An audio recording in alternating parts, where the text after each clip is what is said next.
اب میں جو بات کہہ رہا ہوں وہ یہ توجہ سے سنو. یہ نفس امارہ جس نے شیطان کو بھی گمراہ کیا, شیطان کو بھی بہکا دیا, یہ نفس آدم کو سجدہ نہ کرنے کا جو غرور پیدا کیا, یہی نفس امارہ تھا. اس نفس امارہ کو اگر کوئی کنٹرول کرا سکتا ہے تو وہ ماہ رمضان المبارک. بس یہی ہے رمضان کی فضیلت. رمضان المبارک اس لیے تمہیں دیا گیا کہ بڑی بڑی طاقتیں تمہارے نفس کو قابو میں نہیں کر پائیں گی, لیکن رمضان کے روزے تمہیں کنٹرول میں لے آئیں گے, کنٹرول میں لائیں گے. اب سمجھ میں آیا کہ روزے کیوں رکھائے جا رہے ہیں؟ ارے گرمیوں کی شدت ہے, ادھر حلق سوکھا جا رہا ہے, پیٹ پیٹ سے لگ جاتا ہے. ان لوگوں کو پوچھو روزہ کیسا ہوتا ہے جو مزدوری کرتے ہیں, ان لوگوں سے پوچھو جو دن بھر کام کاج کرتے ہیں. میرے عزیزوں, روزے رکھنے کے بعد کیا رب تبارک و تعالیٰ کسی کو اس کی طاقت سے زیادہ تکلیف دینا چاہتا ہے؟ نہیں میرے عزیزوں, وہ رحمان ہے. اس نے جب تمہیں ماں کے پیٹ میں 9 مہینے رزق دیا تو کیا کائنات میں نہیں دے گا؟ تمہیں ماں کے پیٹ میں بھی رزق دیتا رہا. تم جب دنیا میں آئے, تمہارے ماں کے سینے میں خون سے دودھ کس نے بنایا؟ تمہارے رزق کا انتظام کرنے والا وہ خدا. اگر تمہیں حکم دیتا ہے کہ صبح سے لے کر شام تک بھوکے رہو تو یہ اس کا ظلم نہیں بلکہ یہ عین کرم ہے. اللہ تبارک و تعالیٰ کا رحم ہے تم پر کہ وہ مولا ہماری اصلاح چاہتا ہے کہ ہمارے اندر تقوی آ جائے, جسم میں بھی اور روح میں بھی. اب ایک اور بات میں آپ کو بتا دوں, میں نے ایک بات پڑھی تھی نفس کے متعلق, یہ نفس امارہ.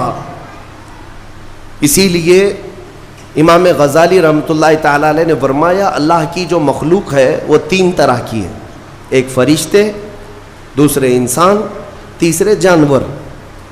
یہ 3 الگ الگ قسم کی مخلوق ہیں, کیونکہ اللہ تعالیٰ نے تینوں کو جو چیزیں دی ہیں ان میں فرق ہے. فرشتوں کو اللہ نے عقل دیا ہے, نفس نہیں ہے.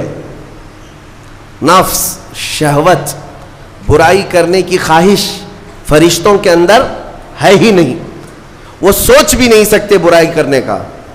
فرشتوں کو اللہ نے عقل دیا ہے, اور عقل عزت والی چیز ہے. اور جانوروں کو اللہ نے نفس دیا ہے, عقل نہیں. عقل والے نہیں ہیں جانور, عقل والے نہیں, لیکن نفس ہے, شہوت ہے. شہوت بھی ہے, نفس بھی. لیکن انسان ایک ایسی مخلوق ہے جسے اللہ نے عقل بھی دیا ہے, نفس بھی دیا. مطلب یہ ہے کہ تمہیں اللہ نے ایک چیز فرشتوں والی دی ہے, ایک چیز جانوروں والی بھی دی ہے. دونوں تمہارے اندر ہے, عقل بھی ہے, نفس بھی ہے. لیکن امام غزالی فرماتے ہیں توجہ, جو بندہ نفس ہونے کے باوجود گناہوں سے اپنے آپ کو بچا لیا وہ بندہ فرشتوں سے بھی افضل ہے. کیوں؟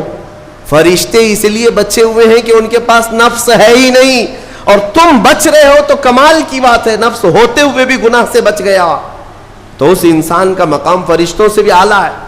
لیکن ساتھ ہی امام غزالی یہ بھی فرماتے ہیں عقل ہونے کے باوجود اگر گناہوں سے نہیں بچتا تو پھر وہ جانوروں سے زیادہ ذلیل ہے, کتے اور خنزیر سے بھی گیا گزرا ہے.